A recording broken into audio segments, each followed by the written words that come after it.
Bismillahirrahmanirrahim. Assalamu alaikum my dear students. Ma'am Zahra Malik is here with another lecture video of class 9 stoichiometry, and today we have a very interesting topic like molar mass, molecular mass, formula mass and number of moles and mass in gram. But it is going to be very easy. आज के lecture में मैं आपको ये सारी चीज़ें करवा दूंगी एंड बहुत ही ज़्यादा ईजीएस्ट वे में बताऊंगी. सो आपको फ्रीक्वेंटली समझ आ जाएगा कि आप लोगों ने इन चीज़ों से कैसे टैकल करना है और आप लोगों ने स्टिचियोमेट्री के रिलेटेड क्वेश्चंस एग्जाम में कैसे अटेम्प्ट करने हैं. ठीक है. सो यहाँ पे सारे मैं आपको एसएलओ बेस्ड नोट्स जो है वो प्रोवाइड करूँ, लाइक एसएलओ बेस्ड लर्निंग में आपको करवा रही हूँ. सो इससे ये होगा कि आपको समझ आ जाएगा एग्जाम में आपका क्वेश्चन कैसे अपेयर होगा और आपने उसको कैसे अटेम्प्ट करना है. और कि बच्चे बहुत हम ईजी इसको लेकर चलते हैं, लाइक हमारे पास है molecular maths and formula maths, और आपकी बुक में ज़रा कॉम्प्लिकेटेड वे में है. तो इसको हम इस तरह करेंगे कि आपने एक चीज़ याद रखनी है. आपसे अगर फॉर्मूला मैथ्स पूछा जाए, मॉलिक्यूलर मैथ्स पूछा जाए या मोलर मैथ्स पूछा जाए, इन सब को सॉल्व करने का फॉर्मूला एक ही है. ठीक है. और वो क्या चीज़ है? वो है basically sum of all atomic masses present in dot dot dot. Okay, now what does it mean dot dot dot? Basically बच्चे ये कि आप लोगों ने क्या करना है, you have to sum all atomic masses. जब आपके पास कोई भी एलिमेंट, कंपाउंड, मॉलिक्यूल या फॉर्मूला कुछ भी मौजूद होगा, आपने जस्ट सिंपली क्या करना है, उनके एटॉमिक मैसेज को, ठीक है, एटॉमिक मैसेज को प्लस कर देना है. और वही आपका क्या होगा, वो ये molar mass, molecular mass, formula mass. It is so simple and easy.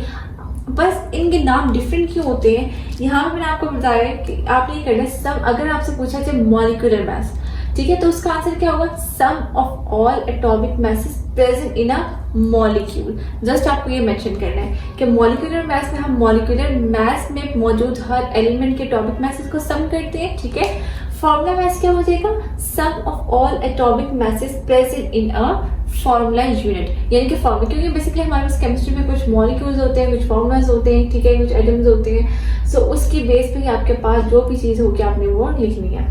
सो यहाँ पे मैंने आपके पास डिफरेंट एग्जांपल्स लिखी हैं जिसका आपको मैं मॉलिक्यूलर मैथ्स, मोलर मैथ्स और फॉर्मूला मैथ्स सिखाऊंगी. बट आपने एक चीज़ माइंड में रखनी है, it is so simple that you have to sum all atomic masses just. ठीक है. ओके. अब कैसे करेंगे, यहाँ पे देखिएगा ये आपके पास मौजूद है N2. ठीक है. अब नाइट्रोजन है, सिंपल नाइट्रोजन डायटोमिक फॉर्म में एग्जिस्ट करता है. ये सिंपल अकेला नहीं होता, लाइक हम इसको N नहीं लिख सकते. ठीक है. Just like H2O2. अब इसमें आपने कैसे फाइंड आउट करना है, आप सिंपली क्या करें, 2 टाइम्स है, 2 मल्टीप्लाई बाय. अब मल्टीप्लाई बाय क्यों करें, बिकॉज बच्चे ये 2 टाइम्स मौजूद है. ठीक है. 2 टाइम्स नाइट्रोजन है. सो आपने 2 टाइम्स नाइट्रोजन का जो एटॉमिक मास है वो आपके पास 14 होता है. एंड सिंपल आप इसको, इसमें और कोई भी एलिमेंट मौजूद नहीं है, तो हमारे पास जो है हमने क्या करना है, जस्ट इसको मल्टीप्लाई कर देना है एंड ये हो जाएगा 4 2 8 इंटू 1 2 28. ठीक है. सो इसके पास एटॉमिक मास यूनिट आपके पास 28 आ जाएगा.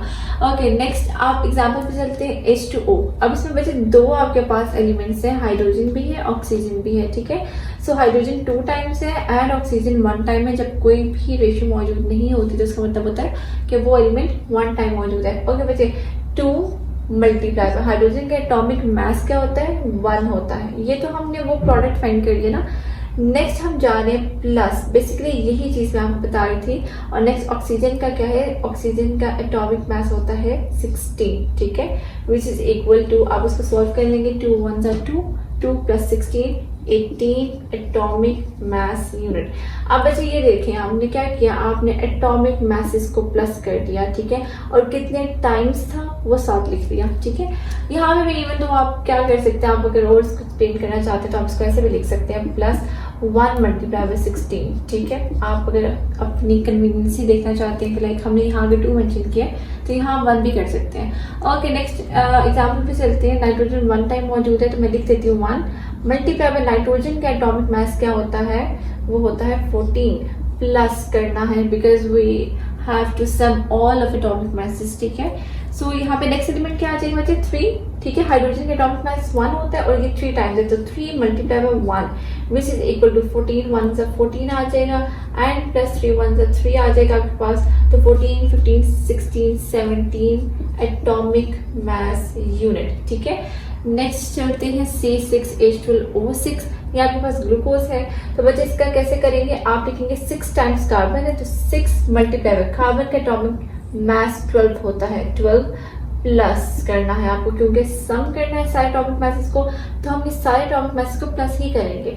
नेक्स्ट क्या है, 12 टाइम्स है क्या, हाइड्रोजन, एंड हाइड्रोजन का एटॉमिक मास क्या होता है, 1 होता है। नेक्स्ट प्लस का साइन। नेक्स्ट ऑक्सीजन है 6 टाइम्स मौजूद है और ऑक्सीजन का 16 होता है atomic mass, which is equal to, सारी कैलकुलेशंस आप करेंगे तो आपके पास आ जाएगा 180 एटॉमिक मास यूनिट। ओके बच्चे, यहाँ पे ये देखिएगा, ये एटॉमिक मास है कार्बन का, ठीक है, ये एटॉमिक मास आपके पास हाइड्रोजन का, और ये एटॉमिक मास आपके पास ऑक्सीजन का। इनके एटॉमिक मास को आप देख रहे हैं, हम प्लस कर रहे हैं, हम एड अप कर रहे हैं। और ये जैसे आपके पास कोफिशिएंट्स लिखे हुए सब्सक्रिप्ट, ये आपके पास सब्सक्रिप्ट में लिखा हुआ है कि आपने कौन सा वाला एलिमेंट कितनी दफा मौजूद था, ये जस्ट वो आपने मेंशन किया, ठीक है। लास्ट एग्जांपल है आपके पास NaCl and this is your formula. तो मैंने आपको ये बताया कि आप मॉलिक्यूलर मास फाइंड करें, एटॉमिक मास, फॉर्मूला मास, कुछ भी करें, मोलर मास करें, सबका क्राइटेरिया एक ही है। मैंने आपको सब चीजें एक ही पैटर्न से बता दी है, that you have to find, that you have to sum all of atomic masses. Last है बच्चे NaCl, Na का सोडियम है, ठीक है, और सोडियम का जो एटॉमिक नंबर होता है आपके पास वो होता है 23। सो इसका हो जाएगा 23 प्लस आपके पास क्लोरीन का क्या होता है 35.5 which is equal to 58.5 AMU। अब ये 1 टाइम था, आपकी चॉइस, आप इसको ऐसे भी राइट कर सकते थे 1 into 23 plus 1 multiplied by 35.5 which is equal to 58.5 atomic mass unit. ये आपकी चॉइस है कि आप इसको जस्ट इस तरह लिख लें या इस तरह लिख लें, बिकॉज दोनों 1 है। होपफुली बच्चे आप लोगों को molecular mass, formula mass and molar mass समझ आ गया होगा। आप लोगों को मैंने हर पॉइंट ऑफ व्यू से बता दिया कि आप लोगों ने क्या करना है, ठीक है। और ये जो मोलर मास का वर्ड मैं स्पेसिफिकली यूज कर रही हूँ, ये बहुत इंपॉर्टेंट है। ये इंपॉर्टेंट क्यों है कि नेक्स्ट में जो आपको कैलकुलेशंस करवाने वाली हूँ ना, नंबर ऑफ मोल्स के लिए और मास इन ग्राम के लिए, उसके अंदर ये बहुत इंपॉर्टेंट है और ये यूज होगा। सो उसी पर्सपेक्टिव से मैंने आपको बता दिया कि मोलर मास आपने याद रखना है। मोलर मास क्या है, sum of all atomic masses present in a compound. जो भी सब्सटेंस गिवन होगा उसके अंदर उन सब के एटॉमिक मास, जैसे मैंने अभी आपको करके दिखाया, उसको प्लस करना है आपने, तो वो आपके पास मोलर मास आ जाएगा, ठीक है। ये सिंपल सा टॉपिक है। ओके जी स्टूडेंट्स, हमारा नेक्स्ट टॉपिक है नंबर ऑफ मोल्स। बच्चे बहुत ही इंपॉर्टेंट कॉन्सेप्ट है और अभी आपने ये लर्न करना है, बिकॉज अपकमिंग लेक्चर जो मेरा होगा उसके अंदर भी मैं ये कॉन्सेप्ट जो है वो यूज़ करूँगी, ठीक है। सो फर्स्ट अभी मैंने आपको जो है वो मोलर मास सिखा दिया था। अब सबसे पहले नंबर ऑफ मोल्स का मैं आपको फॉर्मूला बताऊंगी कि नंबर ऑफ मोल्स का फॉर्मूला क्या होता है। आपने पहली बात तो ये याद रखनी है कि मोल्स को हम स्मॉल n से रिप्रेजेंट करते हैं, ठीक है, like moles is represented by small n। और बच्चे नंबर ऑफ मोल्स का फॉर्मूला होता है नंबर ऑफ मोल्स जो कि आप स्मॉल n से रिप्रेजेंट करें is equal to mass in grams divided by molar mass. Molar mass. Okay बच्चे, अब क्या है आपके पास, you have to find the number of moles. Mass in gram बच्चे ऑलवेज गिवन होगा आपको, ठीक है। मास इन ग्राम क्वेश्चन के अंदर हमेशा गिवन होगा, ठीक है। सो इसमें क्या है, ये चीज मेरे पास गिवन है, और दूसरी बात ये वाली चीज कभी भी गिवन नहीं होगी। मोलर मास कभी भी क्वेश्चन में गिवन नहीं होगी और वहां पे मेंशन भी नहीं होगा कि आपको मोलर मास कैलकुलेट करना है, अनटिल और अनलेस स्पेसिफिकली आपके पास मोलर मास का क्वेश्चन ना आए, ठीक है। सो बेसिकली क्या है कि वो सिंपली कहेंगे, जैसे क्वेश्चन आपके सामने मैंने लिखा है calculate number of moles in 40 grams of NaCl। अब आपके पास क्या है, आपको मोल्स कैलकुलेट करने, आपको मास इन ग्राम गिवन है, बट कभी भी मोलर मास गिवन नहीं है। तो बच्चे ये कहाँ से आएगा, अभी रिसेंटली मैंने आपको सिखाया, मैंने आपको बताया कि मोलर मास क्या होता है। मोलर मास क्या होगा बच्चे, सम ऑफ ऑल एटॉमिक मासेस, सारे एटॉमिक मासेस को प्लस कर दे, मोलर मास आ जाएगा आपके पास, ठीक है, राइट। और आपको मास इन ग्राम गिवन है। सो सिंपली आपने क्या करना है, यहाँ पे डेटा पहले, ये आपका जनरल फॉर्मूला था। अब हम क्वेश्चन स्टार्ट करते हैं और आपको पहले डेटा मेंटेन करना है। आप लिखेंगे डेटा। डेटा में बच्चा आपके पास क्या गिवन है, डेटा में आपके पास 40 ग्राम्स ऑफ, मतलब ये जो 40 ग्राम्स है ना, ये मास इन ग्राम्स है, ठीक है।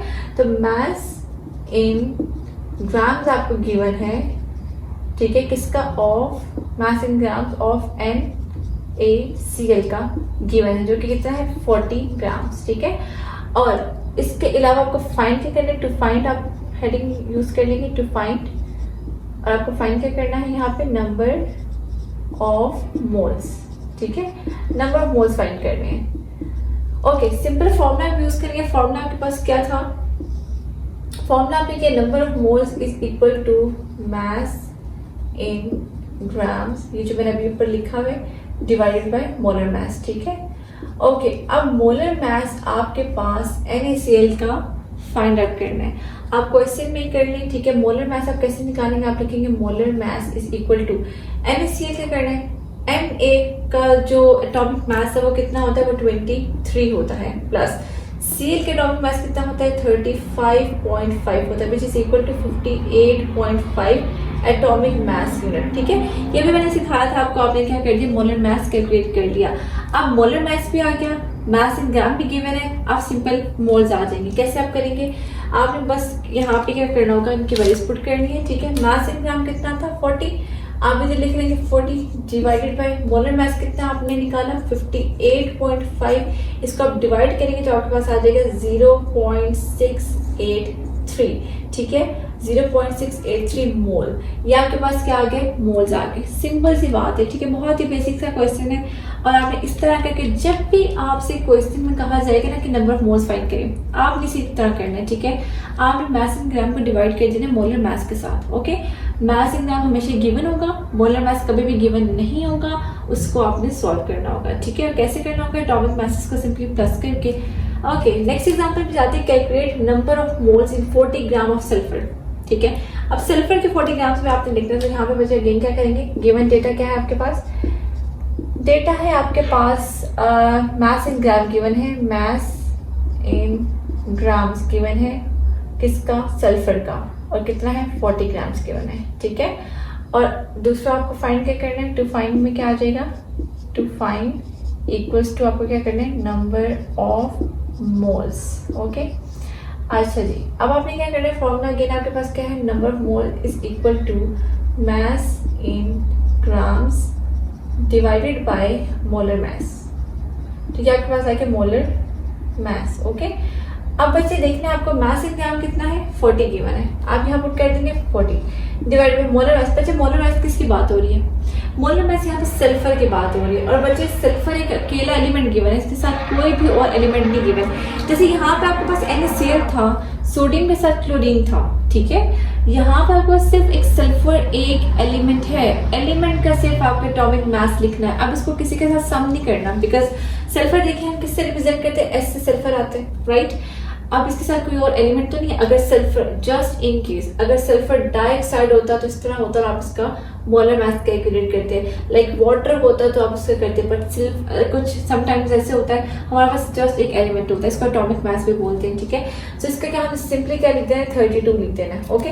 इसको डिवाइड करेंगे, 40 डिवाइडेड बाय 32 आपके पास आ जाएगा 1.25 आ जाएंगे इसके मोल्स, ऑलराइट। सो इस तरह करके बेसिक है। अब आपके पास अगर आ जाए C6, मैं आपको जो क्वेश्चन लिख देती हूँ and you have to practice it by yourself। C6H12O6, इसके मुझे बताएं आपके पास, अगर मैं कहूँ मास इन ग्राम जो है मैं 78 दे दूँ आपको और मैं कहूँ मोल्स मुझे बता दें, तो आपने मुझे क्या करना है, इसके मोल्स फाइंड आउट करके देने हैं, ठीक है। सिंपल क्या करेंगे आप लोग, इसका मास इन ग्राम गिवन है, इसका मोलर मास कैलकुलेट करेंगे। अभी मैंने प्रीवियस एग्जाम्पल में भी आपको करवाया था, इसका 180 आया था and just you have to divide 78 by 180 and you will get your answer, ठीक है। सो इस तरह करके आप क्या कर सकते हैं, नंबर ऑफ मोल्स कैलकुलेट कर सकते हैं। अब लास्ट हमारा टॉपिक रह गया, दैट इज मास इन ग्राम, और ये भी बहुत ही ज़्यादा इजी है बिकॉज हमने यही फॉर्मूला जो है वो यूज़ करना है और इसी फॉर्मूला से मैं आपको मास इन ग्राम भी कैलकुलेट करना बताऊंगी। ओके स्टूडेंट्स, अब मेरा टॉपिक है मास इन ग्राम्स, ठीक है। आपको मास इन ग्राम्स कैलकुलेट करना है और इसी के लिए हम सेम फॉर्मूला यूज़ करेंगे, जस्ट एक छोटी सी चेंजेस करेंगे। वो क्या करेंगे बच्चे, फॉर्मूला क्या था, number of moles is equal to mass in gram divided by molar mass. अब बच्चे इस कंडीशन में आपके पास मोल्स आपको कैलकुलेट करने थे, मास इन ग्राम गिवन था, now you have to calculate mass in grams और मोल्स आपको गिवन होगा, तो आपने सिर्फ फॉर्मूला को अरेंज कर लेना है, ठीक है। लाइक ये मोलर मास इधर डिवाइड हो रहा था, दूसरी साइड पे जाके मल्टीप्लाई हो जाएगा, तो आप क्या इसको कैसे रीराइट करेंगे, आप लिखेंगे mass in grams is equal to, ये फाइंड करना है, दोनों जाकर मल्टीप्लाई हुआ तो आप कहेंगे number of moles multiply by molar mass, that's it. इतना सिंपल सा फॉर्मूला है, ठीक है। सो आपने एक फॉर्मूला से दो चीजें सीखी हैं। बेसिकली आपने नंबर ऑफ मोल्स के फॉर्मूला से मास इन ग्राम को भी कैलकुलेट करना सीख लिया है और नंबर ऑफ मोल्स भी सीख लिया और आपने मोलर मास भी सीख लिया, ठीक है। सो बस आपने अपने कॉन्सेप्ट बिल्ड करनी है कि आपका क्वेश्चन क्या डिमांड करे और आपने कौन सा फॉर्मूला अप्लाई करना है, ऑलराइट। तो जब भी आपसे नंबर ऑफ मोल्स की बात की जाएगी और मास इन ग्राम गिवन होगा, ठीक है, बिकॉज नेक्स्ट लेक्चर के अंदर मैं आपको नंबर ऑफ मोल्स एक कोर फॉर्मूला से भी कैलकुलेट करना बताऊंगी। तो आपने देखना है आपके डेटा में, गिवन डेटा में क्या चीज़ें आपको प्रोवाइड की गई हैं। तो मास इन ग्राम गिवन होगा तो आपने ये फॉर्मूला यूज करना है।